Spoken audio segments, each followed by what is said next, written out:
warahmatullahi wabarakatuh.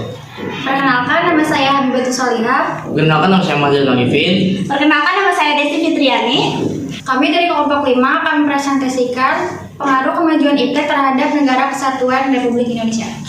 Yang pertama, saya ingin menjelaskan tentang penelitian iptek. Penelitian iptek itu adalah ilmu pengetahuan dan teknologi. Yang lebih singkatnya, iptek adalah kombinasi ilmu yang diperoleh melalui penelitian dan penerapan dalam teknologi di bidang modern.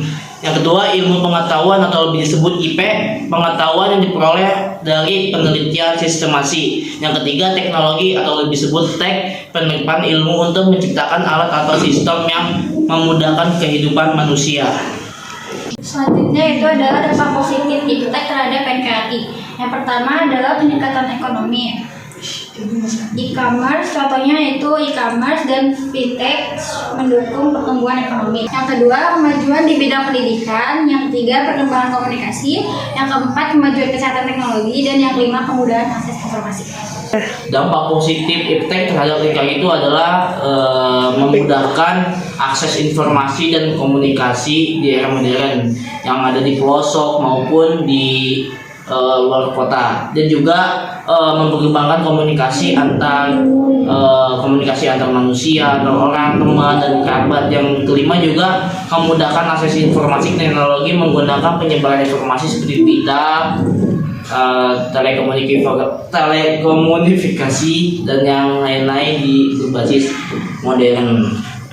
Dampak negatif iptek terhadap NKRI. Yang pertama, kesenjangan digital.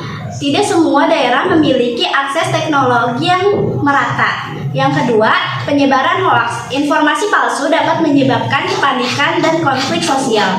Yang ketiga, ketergantungan terhadap teknologi asing.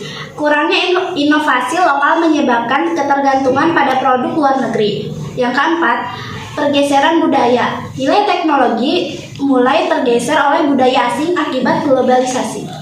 Dampak negatif, yang dimaksud dampak negatif itu adalah tidak semua daerah memiliki akses teknologi yang merata. Maksudnya seperti di pelosok-pelosok, contohnya di lokasi Papua yang belum semuanya berpengaruh dengan teknologi modern. Dan yang kedua, penyebaran hoax. Dampaknya negatif dalam iptek itu seperti penyebaran hoax. Yang kedua, penyerangan siber.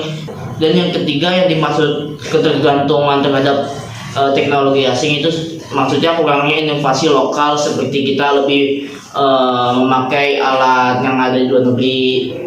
Dan yang keempat, pergeseran budaya, seperti nilai tradisional yang tergeser oleh budaya asing akibat globalisasinya itu kita lebih lebih terpengaruh oleh budaya asing. Budaya lokal. Selanjutnya ada sikap selektif dalam menghadapi iptek. Yang pertama yaitu menjaga budaya lokal, menggunakan teknologi untuk melestarikan budaya Indonesia. Yang kedua, menggunakan teknologi secara bijak. Yang ketiga, meningkatkan literasi digital. Dan yang keempat, mendukung inovasi lokal. Maksud dari yang pertama itu menjaga budaya lokal, menggunakan teknologi untuk melestarikan budaya Indonesia. Kita bisa menyebarluaskan budaya yang ada di Indonesia melalui teknologi. Yang kedua, menggunakan teknologi secara bijak, yaitu memanfaatkan teknologi untuk hal yang bermanfaat seperti pendidikan dan bisnis. Kita memanfaatkan teknologi yang lebih baik untuk hal-hal seperti pendidikan maupun bisnis.